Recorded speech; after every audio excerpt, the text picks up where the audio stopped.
Welcome, welcome.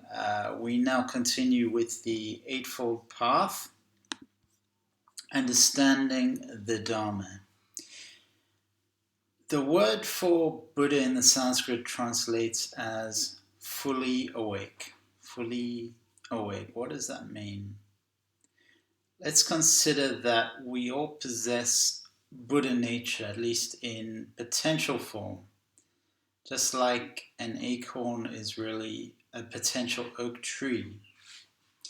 An acorn possesses the potential in its fully realized form to become an oak tree. In fact, with the right conditions and proper nurturing, it's inevitable it will eventually become an oak tree. A pragmatist may say that an acorn is an acorn is an acorn. You miss the point, however. Whilst the pragmatist or the realist in you may want to focus on what is in front of you, a seed is born with the potential to grow into something greater. That is what a seed is in actuality. An acorn carries the DNA of an oak tree. Its true nature and its highest form or most realized potential is an oak tree. To continue this analogy or metaphor, we are like the acorn. We have pollution in our minds which makes us out of sync with reality. And we lack the omniscience to fully realize who we are. We just cannot see it. We cannot feel it. It may even be unfathomable for many of us. An acorn can only see with the limited perspective of what being an acorn is. So too, we cannot see with Buddha's sight. We cannot see from the perspective of the Buddha. We can only imagine. The Buddha shone a light of what is possible for each human being to achieve with purifying their mind. The path of the Buddhist is to create equanimity and to live from awareness. The Buddha's Eightfold Path is a nourishing moral and spiritual framework to purify the mind so that humanity can naturally grow more loving, accepting, and peaceful. It's the path of practice that leads us to this higher state, this more evolved state of Buddha nature. Imagine that your mind is a garden. Like any garden, there are plants, trees, and grass growing. Seeds have been sown with the right soil conditions, light and moisture for them to grow. There's a loving process of cause and effect and how events in your garden are connected together and condition one another. You observe things grow, die, flourish, and wither, and each plant has been conditioned to grow, die, flourish, or wither depending on the soil conditions, light and moisture affecting it. All elements are interdependent. There's symbiotic relationships. If you live in accordance with the natural laws that allow for the integration of mind, body, and spirit into one form, you will have harmony and balance in all factors in your garden. The Eightfold Path is designed to get us this harmony and balance, to help gain an expansive and illuminated perspective of the world. It's designed to set us free from suffering and fill our minds with positive energy. Our mind is the source of our experience. How we experience the world is directly mapped to the quality we have developed in our mind. Positive qualities produce a heightened quality of experience. The source of our suffering is rooted in the mind, and the source of happiness is also rooted in the mind. In the Buddha's Eightfold Path, all human behavior has been placed into 8 categories to enhance consciousness, to help a person navigate through the world and initiate a pathway towards the end of suffering.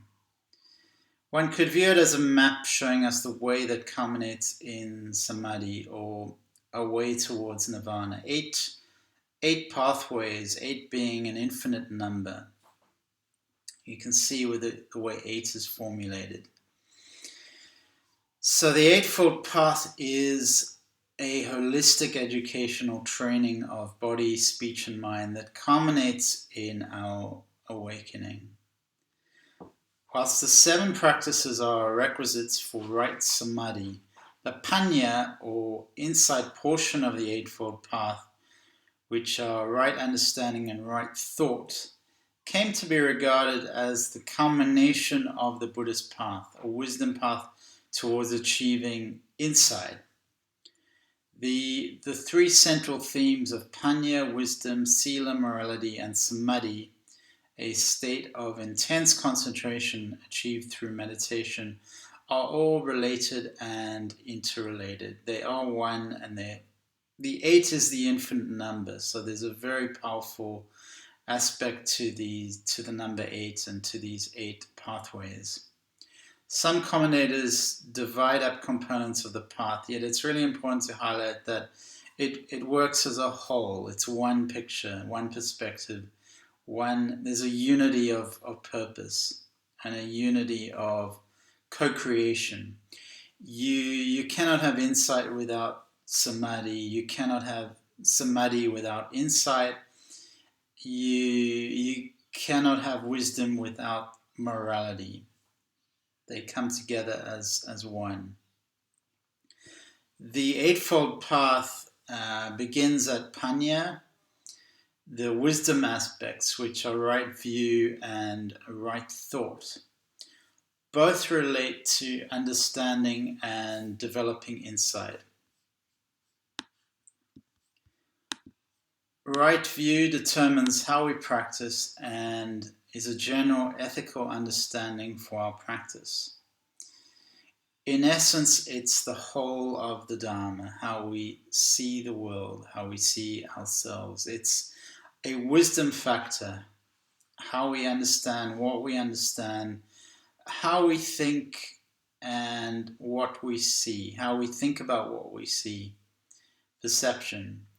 It's not so much what we are seeing, but how we are seeing it through the proper lens. This is about understanding that lens, understanding our perception and enhancing it, bringing wisdom to our perception. We have to start somewhere along the pathway. We have to start somewhere. We have to begin with the understanding that life can be better. So there is a prerequisite of seeking something more. In the path of Dhamma, there has to be an acknowledgement or some intention that says things can be more, life can be more than this. I can be better than my current conditions. The important aspect to right view is to see things as they are. Right view then leads to right thought and right morality. Right view and right thought go together. The proper perspective is to be at an equilibrium point, to have a clear picture of how things really are. And that's not as we wish them to be, or imagine them to be, or feel them to be, or hope them to be, or trust, or have faith, or whatever it is. It's the proper perspective is to see things as they are.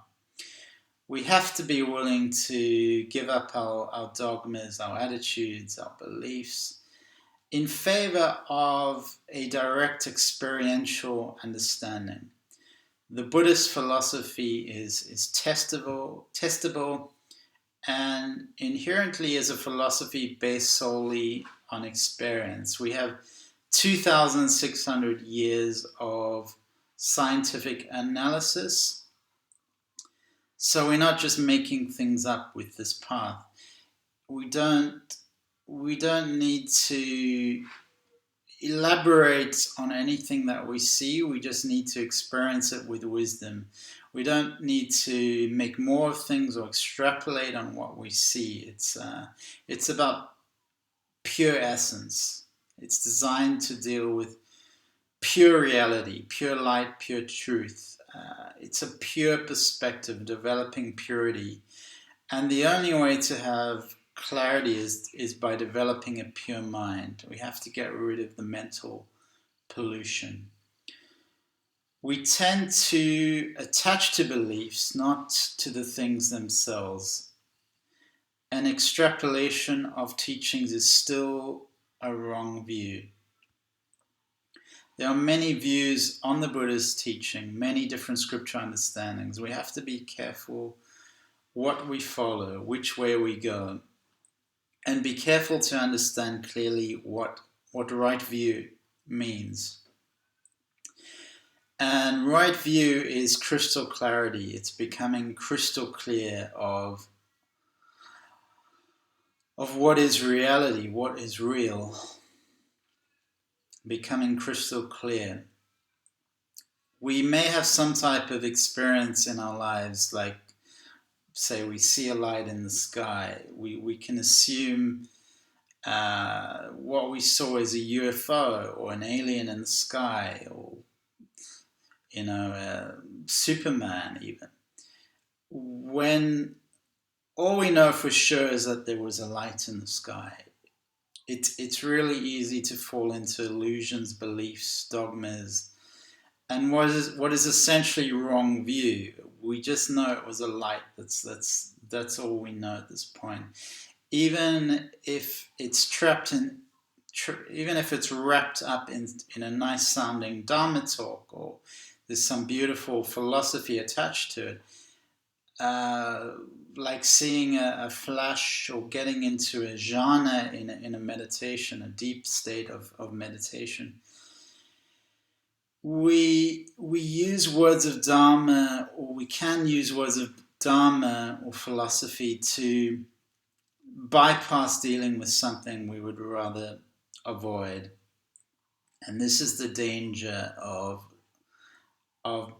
falling away from right view, of not truly seeing things with crystal clarity. In psychology, they would call avoiding dealing with reality a type of spiritual bypassing. This is common and a pitfall of this way. Escaping responsibility is not confronting how the Eightfold Path instructs us to deal with life. Right view is all about being authentic and truthful and shining a light on what is real. The second in the Eightfold Path, right thought, is directly linked to our state of mind.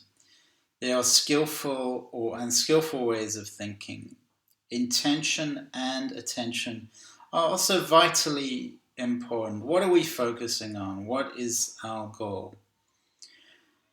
The key is to remove desire from the mind. Desires create tension. Whenever you create a desire, you're creating inherent tension. That tension is only mitigated. Your mind can only relax when you fulfill the desire. The danger is when we create desires that are very difficult or even impossible to fulfill. One desire can lead to another desire, and the manifestation of each desire may take a long time. Desires tend to appear in the mind as a shopping list, and it becomes chaotic and disruptive. It affects our inner peace. And these are impurities that start to develop in our mind. You can keep adding to your shopping list. The mind becomes wild if it has too many desires.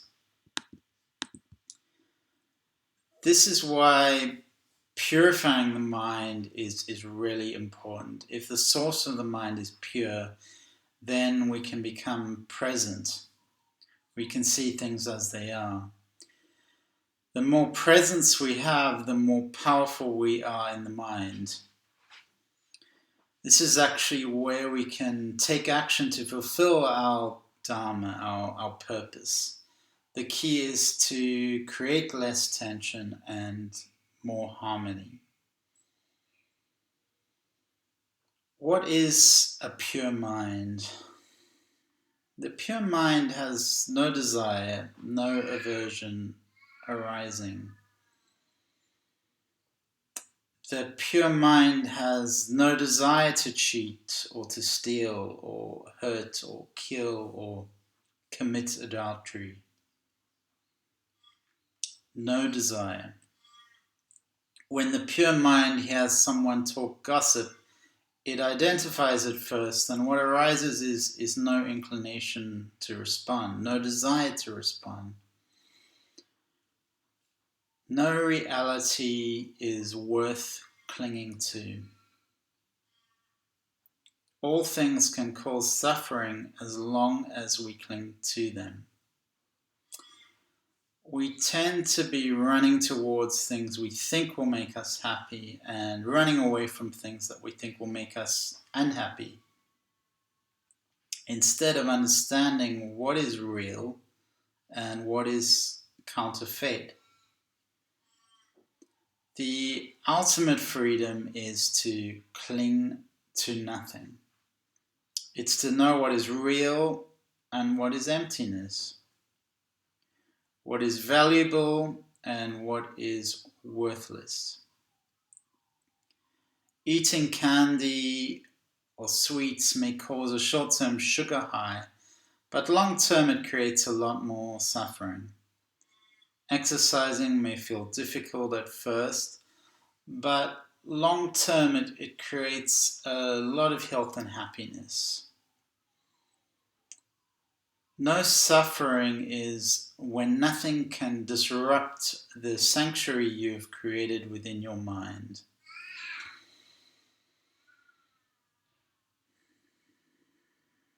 Now, this is what purity is, what clinging to nothing is, what non-attachment is, and this is very important in developing a pure mind for right view and right thought.